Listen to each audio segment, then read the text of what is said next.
اعوذ باللہ من الشیطان الرجیم، بسم اللہ الرحمن الرحیم، السلام علیکم ورحمۃ اللہ وبرکاتہ۔ خواہران گرامی، اللہ صاحب کو سلامت رکھے۔ خلاوت سلسلہ درس کرینہ، درس نمبر 15، باب طہارت، صفحہ نمبر 10 کا شروعات اور سطر نمبر 6 دین حاصل بھی آپ سے مدان امبو واش روم وحلہ بیت الخلاء وحلہ واسطی تعویذات باوضات کندوت خدا اسماء الحسنہ کندوت یوں ان کو ساتھ لے جانے اور نہیں لے جانے کے بارے میں۔ تعویذات ہمارے ساتھ ہو، اللہ کا کوئی نام، جیسے آج کل مختلف لاکھت کی شکل میں ہوتی ہے تو اللہ کا نام لکھا ہوا اور وہ بند نہ ہو، وہ کسی کور میں یا کوٹی میں نہ ہو، تو ان کو لے جانے کے بارے میں حضرت شاہ علیہ رحمہ فقہ الاحوال میں فرماتے ہیں وَأَن لَا تَسْتَسِوَا، اور یہ کہ آپ ساتھ نہ لے جائیں، یعنی شیئن کوئی ایسی چیز ساتھ نہ لے جائیں بیت الخلاء میں، واش روم میں، علیہ القرآن، جس پر قرآن لکھا ہوا ہو، ایسی کوئی چیز ساتھ نہ لے جائیں جس پر قرآن لکھا ہو، اول عطیت کو یا کوئی دعا لکھا ہو، یا قرآن لکھا ہو، اول عطیت یا کوئی دعا لکھا ہو، کیونکہ دعاؤں میں بھی اللہ کے نام ہوتے، او اسم من اسماء اللہ، یا او اسم یا کوئی نام من اسماء اللہ، اللہ کے ناموں میں سے، ہاں جی، اللہ رحمان الرحیم جتنے بھی اللہ کے نام ہیں ان میں سے کوئی اس چیز پر لکھا ہوا ہو اور وہ چیز مکشوفاً کھلا ہو، یعنی وہ بند نہیں کیا ہوا ہو، پیک نہیں کیا ہوا ہو، ہاں جی، تعویذ کی شکل میں، یا اس کو لپیٹا ہوا نہ ہو کسی پلاسٹک میں کوٹھی میں، یا چمڑے کے کوٹ نہ کیا ہوا ہو، بالکل کھلا، یا کسی کپڑے میں باندھا ہوا نہ ہو، ایسے کھلا حالت میں ہو، یعنی مشوقاً کھلا حالت میں ہو تو یہ جائز نہیں، فرمایا ساتھ نہ لے جاتے، حکم ہے، ہاں جی، اس کو نہیں لے جانے کا اس حالت میں۔ قرآن کھلا حالت میں کسی کاغذ پر لکھا ہو، یا اس قرآن کی صفحات ہو، یا جو ہے دعا لکھا ہو کسی چیز پہ، یا اللہ کے ناموں میں سے کوئی نام لکھا ہوا اور وہ مشوقاً کھلی حالت میں ہو، یعنی وہ کسی چیز میں بند نہ ہو، پیک نہ ہو، بندہ ہوا نہ ہو، بالکل کھلی حالت، جیسے بعض لاکٹ ہوتے ہیں نا، اس پر اللہ لکھا ہو اور آس کی گردن میں لڑکا، اس پر کوئی پیک نہیں ہے، تو ایسی چیزیں جو ہے اس حالت میں لے جانے سے منع کر دیں۔ وَإِنْ كَانَ مَسْتُورًا، اور اگر وہ چھپا ہوا ہے، بند ہے، بِسَخِینٍ، کسی موٹی چیز میں، جیسے من الجلد، جیسے کہ چمڑے میں، چمڑے کا اس کو کوٹ کیا ہوا، اور مشمع ہے، یا موم جامہ، یہ موم جامہ پہلے زمانے میں جہاں یہ ہوتی تھی سسٹم، اور ابھی آپ اس کو پلاسٹک کوٹ سے تعبیر کر سکتے ہیں، وہ بھی ایک پلاسٹک کی خوشے رہتے، پانی نہیں کھینچتے تھے،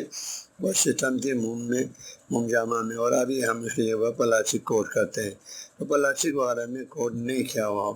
وغیرہ میں، اس کے علاوہ کسی بھی چیز میں اس کو محفوظ نہیں ہوا، کپڑے میں بندھا ہوا نہیں،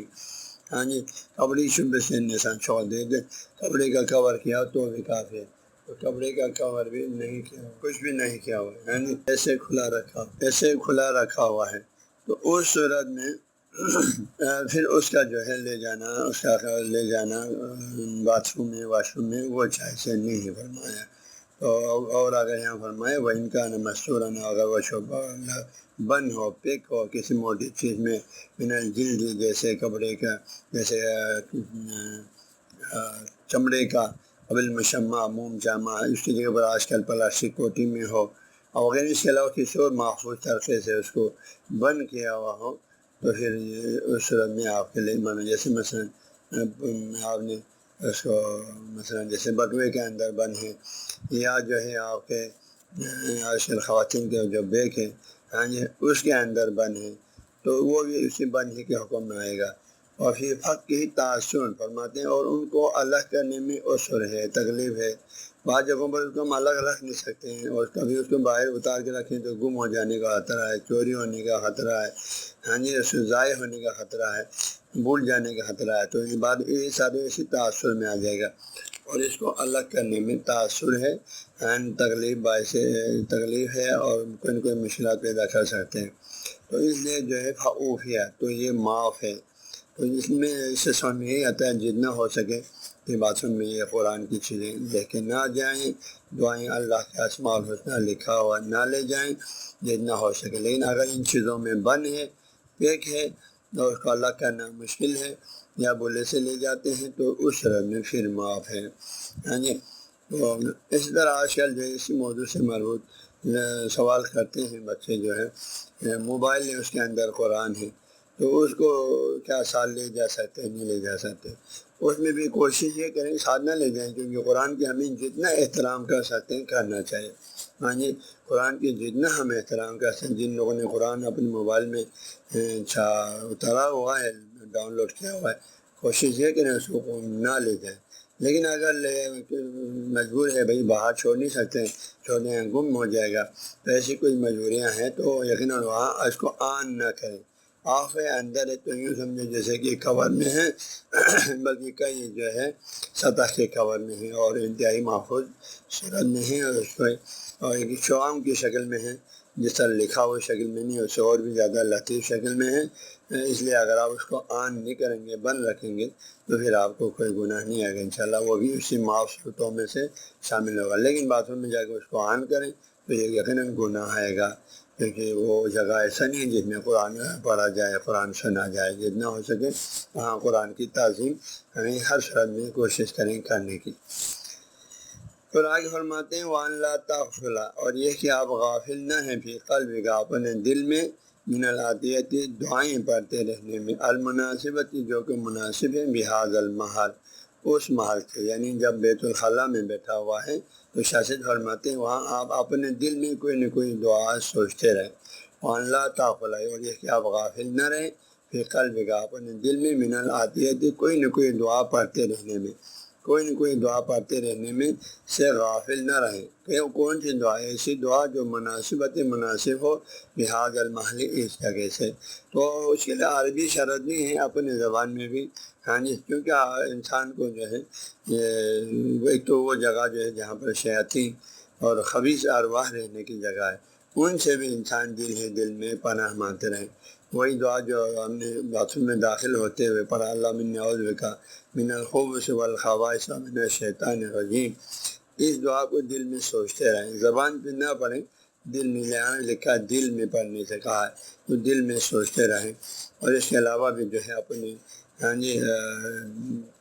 چونکہ قبض ایک ایسی چیز ہے کہ اگر یہ قبض کا سلسلہ صحیح رہا تو انسان ہمیشہ صحت مند ہے، اور خدا نخواستہ انسان کا بند ہوا تو انسان کے لیے جو ہے وہ موت سے زیادہ قریب ہو جاتے ہیں، جسم کا پورا سسٹم تباہ ہو جاتا ہے۔ تو اس لیے یہ ایک بہت ہی ایک اہم مرحلہ ہے، تو اللہ تعالیٰ سے جو ہے دعا کرتے رہیں کہ وہ صحت سلامت رہیں، ہاں جی، اور اس کی جو ہے یہ تکالیف آسانی سے اس سے دور ہو جائیں، اور ساتھ ہی ہر قسم کی شیاطین جنات پریوں سے اللہ کے حضور میں پناہ مانگتے رہیں، دل ہی دل میں البتہ۔ اس کے بعد آگے فرماتے ہیں وان تقول، اور یہ کہ آپ کہیں آپ واش روم سے آپ فارغ ہو گیا، استنجا کے اب باہر نکلا یا استنجا سے فارغ ہو گیا، اس کے بعد جو پڑھی جانے والی مشہور دعا ہے اس سے ترجمہ کریں۔ وان تقول، اور یہ کہ آپ پڑھیں بعد الاستنجا، استنجا کے بعد، پانی سے اور استبراء کے بعد، خود کو زندگی سے پاک اور دور کرنے کے بعد پانی کے ذریعے پھر یہ دعا پڑھیں، اللہم حسن فرجی واستر عورتی من النار، یہ دعا پڑھیں، اللہم، یا اللہ، حسن فرجی، یا اللہ مجھے پاک دامن رکھے، میرے مقام پردے کے حفاظت کرے۔ اس حفاظت سے مراد یہ ہے اللہ مجھے پاک دامن رکھے، مجھے صاحب حیا بنا کے رکھ دے، مجھے میرے حیا کو کوئی ٹھیس نہ پہنچنے پائے پروردگارہ۔ ہاں جی، یہ مقام پردے کی حفاظت، یہ معنوی دعا ہے، آپ کے ایمان کی حفاظت کی دعا ہے۔ اللہ تعالیٰ نے حضرت مریم سلام اللہ علیہا کو عیسیٰ علیہ السلام جیسی نبی اللہ بطور معجزہ دے دیا۔ اس کے بارے میں قرآن سورہ مریم میں فرماتے ہیں اللہ نے ان کو یہ عظیم مقام کیوں دے دیا؟ فرمایا قد احسنت فرجہا، انہوں نے اپنے دامن کو پاک رکھا تو اللہ نے ان کو ایسا عظیم نبی عطا فرمایا۔ تو ایک خاتون کی اور ایک مرد کی کمال جو ہے وہ خوبی یہ ہے کہ اپنے دامن کو پاک رکھیں۔ تو اسی کے لیے دعا کرتے ہیں، کیونکہ اللہ کی ہمیں ہر نیک کام میں اللہ کی مدد کی ضرورت ہے، اس کے رحم و کرم کی ضرورت ہے، اس کے رحمت کی ضرورت ہے۔ اس کی رحمت اگر حامل شامل حال نہ ہو، اس کا لطف و کرم ہمارے شامل حال نہ ہو، تو ہم اپنے آپ کو گناہوں سے کیسے بچا سکتے ہیں؟ قرآن پاک میں اللہ نے فرمایا وَلَوْلَا فَضْلُ اللَّهِ عَلَيْكُمْ وَرَحْمَتُهُ، اگر اللہ کے فضل و رحمت تمہارے شامل حال نہ ہو تو لکنتم من الخاسرین، ضرور تم سب خسارے میں پڑ جاتے۔ اور ایک بار آدمی فرماتے ہیں ولولا فضل اللہ علیکم ورحمتہ، اور اللہ کی فضل و رحمت تمہارے شامل حال نہ ہوتا تو لاتبعتم الشیطان الا قلیلا، اے مومنو تم سب شیطان کے پیروکار بن جاتے سوائے تم میں سے تھوڑی بندوں کے، وہی انبیاء ہیں، ائمہ علیہ السلام ہیں، اولیاء الہی ہیں، خواص ہیں، اس کے علاوہ سب شیطان کے ہاتھوں اسیر ہو جاتا، سب شیطان کا پیروکار بن جاتا۔ ایک اور آیت میں اللہ سورہ مومنون میں فرماتے ہیں سورہ نور میں ولولا فضل اللہ علیکم ورحمتہ ما زکا منکم من احد ابدا ولکن اللہ یزکی من یشاء وهو السمیع العلیم۔ اللہ فرماتے ہیں ولولا فضل اللہ علیکم ورحمتہ، اور اللہ کا فضل و رحمت تمہارے شامل حال نہ ہو تو ما زکا منکم من احد ابدا، تم میں سے کوئی بھی کبھی بھی اپنے آپ کو پاک نہیں کر سکتا گناہوں سے، ولیکن اللہ یزکی من یشاء، لیکن اللہ جسے چاہے پاک کر دیتا ہے، وہ سمیع علیم، سننے والا جاننے والا ہے۔ تو ان آیتوں سے ہمیں یہ سمجھ میں آ جاتی ہے کہ انسان ہر مقام پر اللہ ہی سے مدد لیتے رہیں، اسی کے درگاہ میں دست بے دعا رہیں، اسی سے ہر مشکل کا حل مانگتے رہیں، اس کے حضور میں عاجزی کرتے رہیں، اور ان میں سے سب سے اہم ترین چیز یہی ہے مقام اس کی حیا کی حفاظت ہے۔ میرے عزیزان گرامی، حیا ہی سب کچھ ہے، حسن ہے خاتون کے لیے، اس کا حیا ہی سب کچھ ہے، اس کی پوری عزت حیا کے اندر ہے، اس کی پورا مقام و منزلت حیا کے اندر ہے۔ ہاں، اس کی پردے کی حفاظت ہے، اس کے ایمان کی حفاظت ہے، اس کے دامن کی حفاظت ہے۔ اس لیے اس دعا میں ہم اسی نوتے کو دعا کرتے ہیں، اللہ محسن فرجی، یا اللہ میرے دامن کی حفاظت فرما، مجھے پاک اور طیب رکھ دے، مجھے گناہوں سے آلودہ ہونے نہ دے، مجھے شیطان کا کھلونا نہ بنا دے، مجھے نفس امارہ کا کھلونا نہ بنا دے، مجھے شیطان صفت لوگوں کے ہاتھوں اسیر نہ بنا دے۔ پروردگار میرے دامن کی حفاظت فرما، مجھے گناہوں سے محفوظ فرما، حسن نفس امارہ اور شیطان کی شر سے میری حفاظت فرما، میرے دامن کی، کیونکہ خاتون کی سب سے اہم ترین مقام یہ ہے کہ وہ دامن کی حفاظت کرے، اپنے آپ کو پاک اور طیب رکھے، گناہوں سے آلودہ نہ رہے۔ ہاں، چونکہ یہ ایک ایسی خطرناک چیز ہے، ہاں ان میں بھی خدا نخواستہ انسان کی دامن آلودہ ہوگا تو پھر ایک خاتون کے لیے کہیں منہ دکھانے کے قابل نہیں رہتا ہے، کسی مجلس معفول میں بات کرنے کے قابل نہیں رہتا ہے۔ ہاں جی، وہ اس کو ہمیشہ سر نیچے کر کے رہنا ہوتا ہے۔ ہاں جی، کہیں بات کریں گے لوگ اس کو 100 باتیں سنائیں گے۔ اس لیے میرا عزیزان گرامی، میرا آپ سب سے عاجزانہ گزارش ہے، اس دعا کو کمال عاجزی کے ساتھ پڑھو، اللہ کے حضور میں دست میں دعا ہو کر پڑھو کہ اللہ مجھے پاک دامن رکھ دے، میرے حیا کی حفاظت کر، مجھے گناہوں سے آلودہ ہونے سے مجھے محفوظ فرما۔ یہ دعا کمال عاجزی کے ساتھ کیا کرو، کیونکہ آپ کی سب کچھ یہی دعا کے اندر ہے، آپ کی پوری حیثیت اور پوری مقام و منزلت اللہ کے حضور میں بھی، لوگوں کے حضور میں بھی، ہاں جی خاندان میں بھی، باہر بھی، سب جگہوں پر اس دعا کی قبولیت کے اندر ہے، اور اس میں کوئی شک نہیں، آپ اس دعا کو خلوص سے کریں گے اللہ ضرور قبول فرمائے گا۔ اللہ جب آپ ہر روز کریں گے،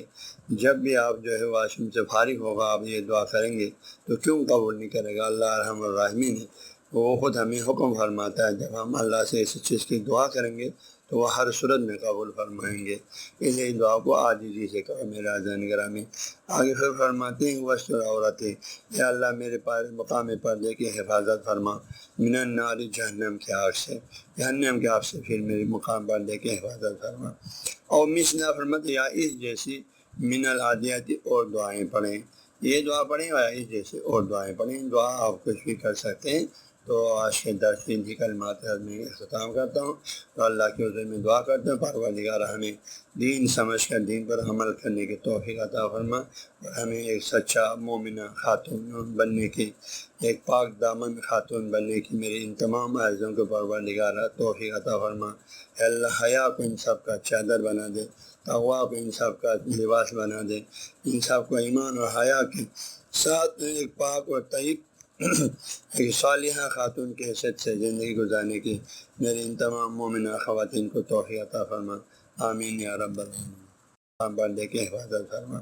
اور مثلا فرماتے یا اس جیسی من العادیاتی اور دعائیں پڑھیں، یہ دعا پڑھیں اور اس جیسے اور دعائیں پڑھیں، دعا آپ کچھ بھی کر سکتے ہیں۔ تو تو آج کے درس کی کلمات میں اختتام کرتا ہوں اور اللہ کے حضور میں دعا کرتا ہوں پروردگار ہمیں دین سمجھ کر دین پر عمل کرنے کی توفیق عطا فرما اور ہمیں ایک سچا مومنہ خاتون بننے کی، ایک پاک دامن خاتون بننے کی میری ان تمام عرضوں کو پروردگار توفیق عطا فرما۔ اے اللہ حیا کو ان سب کا چادر بنا دے، تقویٰ کو ان سب کا لباس بنا دے، ان سب کو ایمان اور حیا کے ساتھ ایک پاک اور طیب ایک صالحہ خاتون کی حیثیت سے زندگی گزارنے کی میری ان تمام مومنہ خواتین کو توفیق عطا فرما۔ آمین یا رب العالمین یا رب العالمین۔